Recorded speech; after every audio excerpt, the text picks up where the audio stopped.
Olá, eu sou o professor Luiz Rezende e hoje eu começo uma aula que é filha da pandemia. Pois é, no meio de 2020, eu nem vou aqui perder tempo te explicando a pandemia, o distanciamento social, toda a necessidade de trabalho remoto, mas em 2020 começaram a sair alguns editais em que esse tema começou a ser abordado, esse tema começou a ser desenvolvido. Esse tema começou a ser desenrolado em prova. E aí, esses temas, que é o conceito geral, genérico, da produtividade remota. E isso começou a aparecer aqui, ali, e hoje virou um tema comum em prova. Por duas razões. A primeira é que na sociedade como um todo, o serviço público, ele tem necessidade de interação com o ente privado, né? O tempo todo você tem parceria público-privada, você tem na atividade policial a necessidade de você interagir com empresa privada, no caso de uma investigação, operar a interação com iniciativa privada o tempo todo. Então, por conta disso, o serviço público ele não é isolado em si. O serviço público ele sempre tem a necessidade da interação com o ente privado, sempre a necessidade da interação com o outro. E nesse sentido, o fato da iniciativa privada ter fortemente ido para o home office faz com que isso seja abordado em prova. Mas também no serviço público, fora os setores administrativos que formalizaram o home office, você tem no serviço público que não permite o home office, como no caso da atividade policial, você tem atividade de suporte home, por exemplo, treinamento, por exemplo, atividade suplementar. Então, o resumo da ópera é que esses programas eles começaram a ser extremamente relevantes, extremamente importantes por conta de tudo isso. Vamos trabalhar cada um deles, vamos desenvolver cada um deles, porque são eles que aparecem em prova, inclusive detalhadamente, de produtividade remota. Porque quando você tem um trabalho presencial e você pode permitir que parte desse trabalho seja gerado com produtividade remota, você ganha em desempenho, você ganha em desenvolvimento de customização de tempo. E outra coisa, né? O que as empresas aprenderam?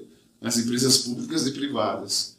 Que quando acontece a pandemia, e quando em março de 2020, o que marcou para mim a pandemia? Eu estava indo para Brasília participar de uma revisão de véspera do concurso da Polícia Civil do DF. Aí, o DF foi o primeiro local, né? O primeiro ente da federação a parar tudo, a jogar tudo para home e para cancelar concurso e suspender atividades presenciais. Então não teve nem a prova, nem a revisão e nem a minha viagem. Então isso foi a primeira lembrança, assim, o primeiro impacto das restrições da pandemia. E o resto da história você conhece, né? Já aconteceu a prova da PCDF e não tivemos revisão de véspera por conta de toda a situação. E quando acontece essa situação em março de 2020, 50% das empresas brasileiras não tinham nenhum hábito de home office. No serviço público era pior ainda esse percentual. Então, o serviço público ele aprendeu, e as empresas privadas aprenderam, que mesmo que você volte à situação padrão, mesmo que você volte a uma certa normalidade presencial, você precisa ali de um plano B. Você precisa de uma bala na agulha, que é você, quando se precisar de novo, gira para o home office. Porque é isso, né? Não, então estamos voltando ao normal. Puta, aí veio a Omicron que infectou todo mundo. Como diz o secretário-geral da ONU, se você não tem um amigo que teve Covid, você é uma pessoa sem amigos. Então, por conta disso, isso aqui começou a cair em prova e a tendência é continuar caindo, cair cada vez mais, por conta de toda essa situação que eu contextualizei com você. Então, começando pelo Teams. Microsoft... mas e o Zoom? Mas e o Google Meet? Tanto o Zoom quanto o Google Meet são programas que servem muito para pequenas reuniões para pequenos eventos e não são programas corporativos. O uso corporativo do Meet e do Zoom ele é muito limitado. Estes programas eles têm características profissionais e por isso são eles que aparecem em prova. Vamos lá. Começando pelo Microsoft Teams. O Microsoft Teams ele é um programa integrado online. Então você não precisa instalar o Teams no seu computador. E o Teams ele ficou muito famoso, porque ele é da Microsoft, quando ele conseguiu realizar uma conferência com 5.000 pessoas online. Então você consegue realizar um evento, você consegue realizar uma feira, você consegue realizar um seminário. E o Teams, né, quais são os temas?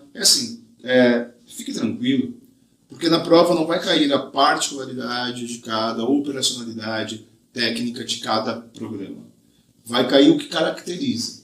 E o que caracteriza o Teams é ser uma plataforma integrada remota, de alta capacidade de número de participantes. Como eu disse, eles realizaram um seminário com 5.000 pessoas. Então o Teams ele é uma plataforma integrada que possibilita você ter videoconferência, ter chat, ter disponibilidade de troca de conteúdo, ter disponibilidade de vídeos posteriori. Então, por exemplo, você pode no Teams organizar um seminário com vídeos pré-gravados para serem exibidos em tal horário. Então as pessoas entram na sala às 3 da tarde e às 3h05, automaticamente com a programação de quem criou aquela sala, começa a ser executado um vídeo pré-gravado, entre outras ferramentas. Permite, por exemplo, que você pegue um arquivo pesado, um arquivo, sei lá, de 10 gigas, sei lá, um vídeo em alta resolução, 4K, e disponibilize para as pessoas. Então, o que caracteriza o Teams da Microsoft é, em primeiro lugar, ser online, ser remoto, você não precisar instalar no seu computador. Em segundo lugar, ele ter alta capacidade de número de participantes nos eventos, milhares. Em terceiro lugar, ser uma plataforma integrada de várias soluções. Perfeito? Então, essas são as características do Teams. Vamos para o Hangout. O Hangout tem uma história engraçada. O Hangout é do Google. O Google, ele é uma empresa líder em vários segmentos, né? O Google tem o YouTube, que é o maior disponibilizador de vídeos da internet. O Google tem a plataforma de busca Google. O Google tem o Gmail, entre outras ferramentas. Tem o Google Drive, né, que é o Cloud Computing do Google. Só que o Google tem uma deficiência. Uma área em que ele não é referência. Redes sociais. O Google ele tem a lembrança saudosa do Orkut, que era do Google. Mas depois do Orkut, quando surgiu o Facebook, o Google não tem rede social. Só que aí, o Google criou o Google Plus, ou o Google+, que eu nem sei se você lembra, nem sei se você teve conta. E o Google Plus, o Google+, ele era obrigatório. E as pessoas não gostaram muito dessa ideia de você não ter a opção de ter ou não conta na rede social. E isso começou a causar desde o início uma certa resistência a essa rede social. Só que essa rede social, ela tinha um comunicador chamado Hangout. Aqui é um aplicativo. Então tome cuidado.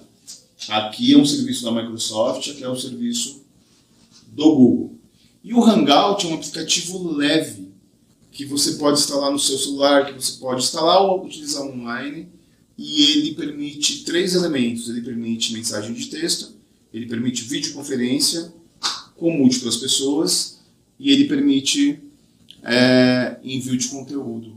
Então o Hangout é um comunicador instantâneo que ficou. Então ele nasceu junto de uma plataforma que não foi próspera, mas hoje ele é um comunicador instantâneo que se caracteriza por ser leve para videoconferência. Você pode ter aplicativos não muito robustos, você pode ter programa, né, celulares sem muita capacidade de processamento, que mesmo assim ele roda, e essa é a característica dele. Eu tenho percebido, né, nas questões que têm caído sobre esses programas de produtividade remota, que o que importa é a característica principal de cada programa. a característica principal de cada elemento de produtividade. É isso que na hora da prova é o foco, é isso que na hora da prova é a abordagem. Perfeito? Bom, então, continuando, desenvolvendo, o próximo elemento é o Skype, da Microsoft. O Skype, ele se caracteriza, você sabe muito bem, né? O Skype era um programa independente. E aí o Skype ele foi agregado, ele foi comprado pela Microsoft. E o Skype, ao ser adquirido pela Microsoft, ele se potencializou, as pessoas começaram a utilizá-lo mais ainda. Então o Skype da Microsoft, ele tome muito cuidado, porque o Skype ele nasceu como uma ferramenta de voz por IP, que é a ideia de você utilizar a internet para realizar a ligação telefônica. Eu não tenho telefone, eu tenho linha fixa em casa, mas eu não tenho aparelho de telefone em casa. Quebrou meu aparelho, eu não comprei outro. Porque hoje em dia ninguém mais te liga em casa, né? Te liga pelo número fixo da pessoa. Por conta do celular, por conta do WhatsApp. Nós perdemos esse hábito do telefone. Mas o serviço público ele precisa ter o telefone. O serviço público precisa ter um número referencial. Então o Skype ele possibilita que você faça um depósito em créditos e você utilizando recursos da internet faça uma ligação internacional.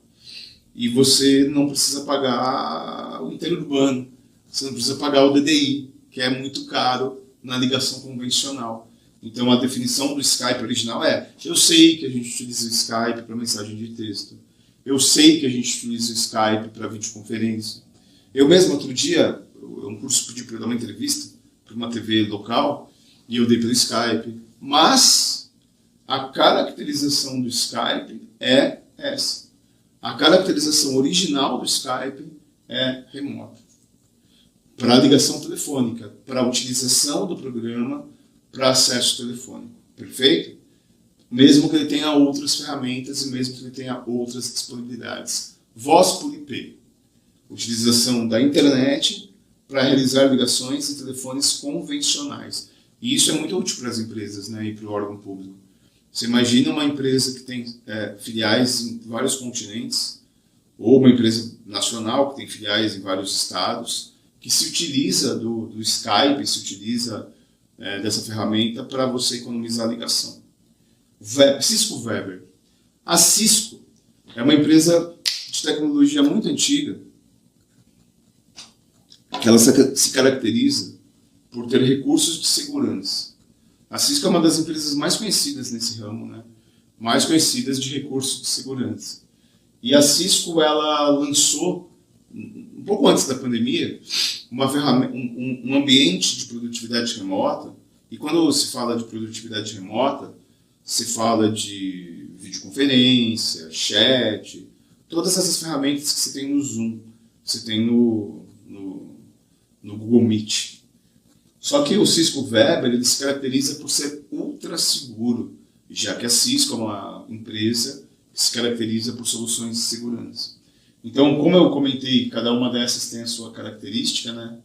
O Cisco Weber se caracteriza por ser um ambiente de produtividade remota com alta capacidade de criptografia, com alta capacidade de sigilo. Então é óbvio que, por exemplo, vai ter uma reunião de uma empresa que não trabalha com dados sigilosos. Você pode utilizar o Teams, né? Porque afinal de contas não tem sigilo industrial envolvido. Agora, se você trabalhar com sigilo industrial, para você ter uma ideia, quando tem a Fórmula 1 é um ambiente aí que tem muita informação sigilosa, né? Que é o desenvolvimento de motor.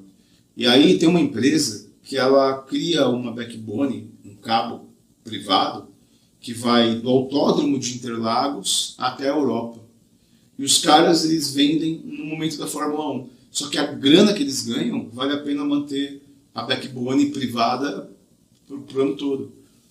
Porque os caras, eles alugam, né, durante os dias da Fórmula 1, esse cabo privado de São Paulo para Maranello, que é a sede da Ferrari, por exemplo. Então o Cisco Weber se caracteriza por isso. por criar conexões do tipo peer-to-peer, né, conexões do tipo ponto a ponto, que possibilitam autossigilo. E finalmente o OneDrive, que é, tome cuidado com o OneDrive, porque quando a Microsoft ela lançou o seu serviço cloud, ele chamava-se SkyDrive. Só que aí uma empresa indiana já tinha registrado esse nome, e aí para não dar problema, utiliza o OneDrive. E o OneDrive, no Windows 10 e no Windows 11, ele é integrado ao sistema operacional. Então você pode perceber no Windows 10 tem lá uma nuvenzinha desenhada do lado do relógio. Se você clicar naquele íconezinho da nuvenzinha, você pode acessar o OneDrive e pode armazenar automaticamente no OneDrive aquilo que você está fazendo. Então é uma ferramenta integrada com Word, Excel, PowerPoint e com as ferramentas nativas do Windows. Perfeito? Então essas são as ferramentas de produtividade remota que você vai encontrar na sua prova. Muito obrigado pela sua presença, pela sua paciência. Até a próxima.